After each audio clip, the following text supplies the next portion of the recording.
Have you ever been listening to a piece of electronic music and found yourself wondering, how the fuck did they make this sound? Because same.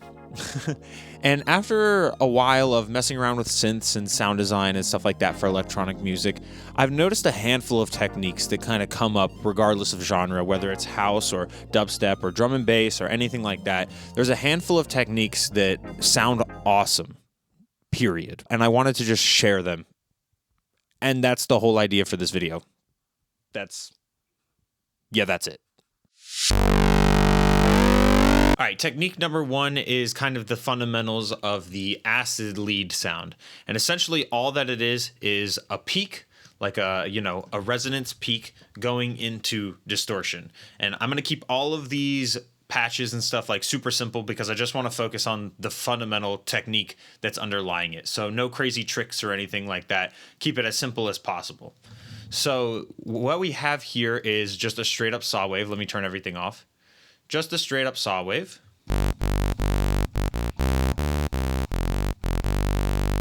Right? Played pretty low. And what I'm going to do is turn on this EQ that is literally just has a really high resonance curve, and then it's basically we're just doing like a filter sweep.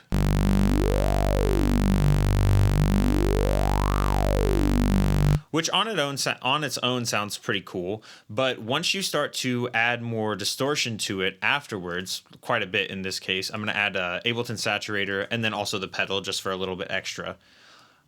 Without the resonance peak, sounds very distorted, but the moment you start to peak these different harmonics, it starts to get kind of special and like vowely sounding.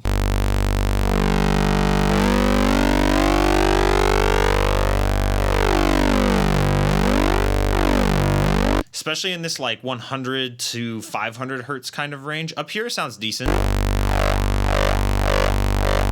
But really like this like mid-range kind of in the same range where our like typical voices are, like, speaking voice seems to be the best.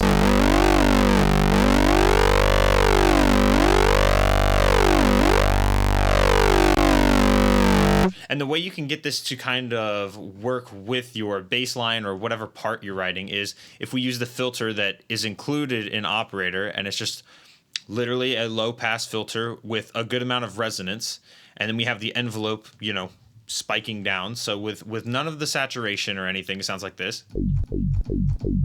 Fairly basic kind of sound. But then the moment you start putting that through the saturation and distortion,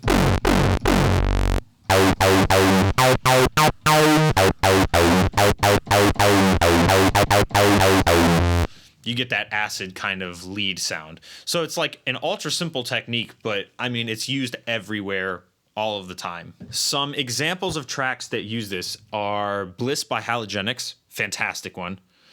Keep Hope Alive by the Crystal Method, MS69 by Tony Romera, and Defunk, of course, by Daft Punk, which is probably the most popular use of this technique. All right, on to technique number two. I find this one a lot in drum and bass tracks, but I've definitely heard it in other tracks with more aggressive bass sounds. So for this one, I'm going to use Serum, but if you don't have Serum, it doesn't matter. Any of these techniques in this video can be used with any kind of synths. It's all down to just the actual techniques themselves. So all we have here in this case is, let me turn this off, is two saw waves and a healthy amount of distortion. So all that sounds like right now is like this.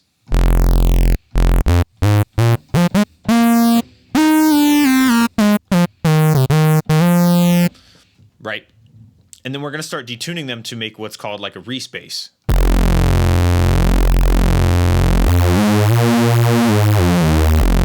Already sounds kind of sick on its own, honestly, and you could use it just like that. But to make it sound a little bit more evil and a little bit more interesting, what we're going to do is take the key tracking, and basically every time we play a note, you can see if I'm playing a low like F, it'll be down here, and if I play up higher, it will go up higher. So essentially whatever the output of this is directly mapped to the keys that you're playing. So if we attach this to the Detune, essentially, the fine pitch of the second oscillator, you can hear that it's like somewhat detuned if I play low. But if I play a higher note, it's going to be very detuned. And you get this crazy beating sound. And we can make it even more obvious.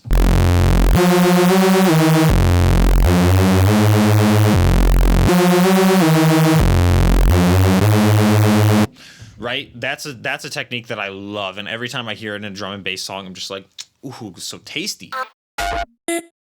Okay, sorry, my camera died, so if it looks like trash now, you know why. Anyways, the next technique we're gonna move on to is clipping two sound sources together. So this one is ultra simple, but it's very popular in modern bass music. So for this example, I'm using just an operator, which is just playing a sine wave, just straight up like. And then I'm also going to have, just in the same Ableton group, you can set this up however you want to. I'm just happen to be doing it in an Ableton group. The next thing I'm having is an operator that's also playing a sine wave, but it's pitched up not by 12 steps, but by 12 like harmonics. I think that's how it does it. Either way, it's just pitched up higher. And then let me turn this off. Right? So I'm taking those two sound sources and playing them basically together at the same time. Sounds like this. And if you can't hear that lower one, then just put on headphones because it's playing a pretty low note there. So I have both of those, and I'm using what is called a clipper. And this is just a free clipper, G clip. It's like probably one of my favorites. And you can hear, if I turn up the gain and start clipping it, you can hear how it affects the sound and kind of smushes the two sounds together.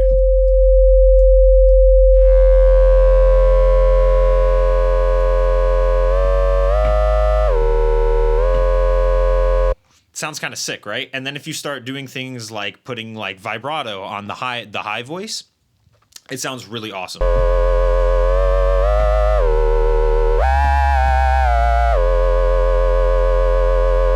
And it doesn't even have to be two sine waves. This is literally like the most basic example. It's just two sine waves. But you could put a vocal on top. You could put a completely separate synth on top.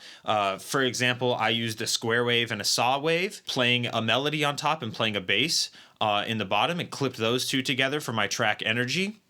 Out now. Another popular example of this, though, is to use noise. Now, let me take the clipping off. We just have simply white noise on top, and then our sub bass on the bottom. And if we start to clip it again, you can hear kind of the effect it gives.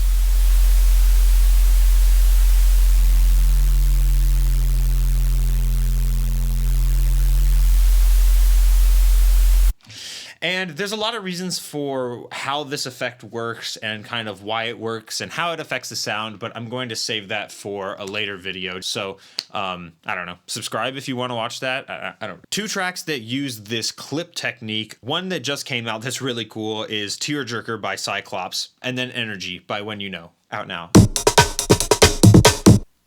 And this last technique I want to talk about is a little bit more like subtle, but I think is just as useful as all the other techniques that I've been talking about. So for this technique, similar, we're going to have two sound sources. The first sound source is this ultra simple bass sound I have.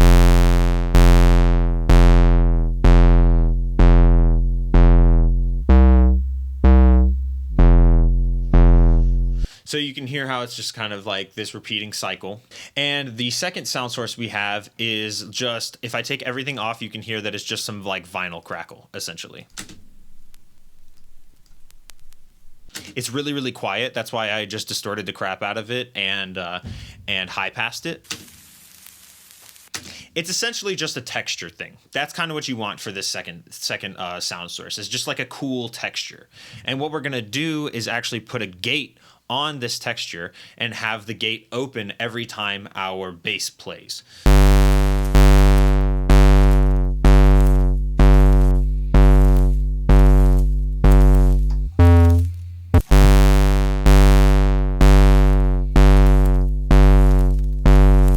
And so literally you just put the gate on, you can open up the sidechain here, and you will sidechain it to the bass sound itself. And then you'll have to bring down the threshold and play with things a little bit to find the sweet spot.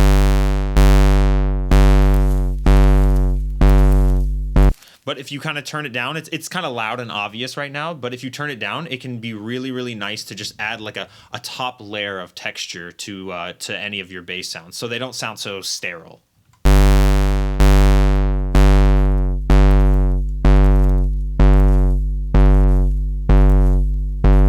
This kind of technique might get lost if you're making something that's like a massive banger with like a lot of textures and stuff going on. But maybe for more like subtle tracks or even in breakdowns, this is a really, really nice technique to use. And a cool track that uses this is Pulsate by Alex Perez. I'm not sure if that's exactly how he's doing it, but you can hear there's a lot of texture on top of that bass, and you can achieve something kind of similar with this technique. And that's it. That's 4 techniques that I hear all the time in a bunch of tracks that I think just sound awesome and are really good, like fundamental building blocks to kind of build on and start doing your own sound design and kind of find your own technique. And no matter what anybody says, you can do these with anything. You could do this with analog gear. You could do this with native stuff straight in your plugin. You could probably do these with GarageBand.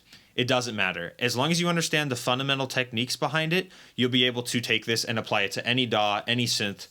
Does not matter. Thanks for watching. Like and subscribe, and you know what to do.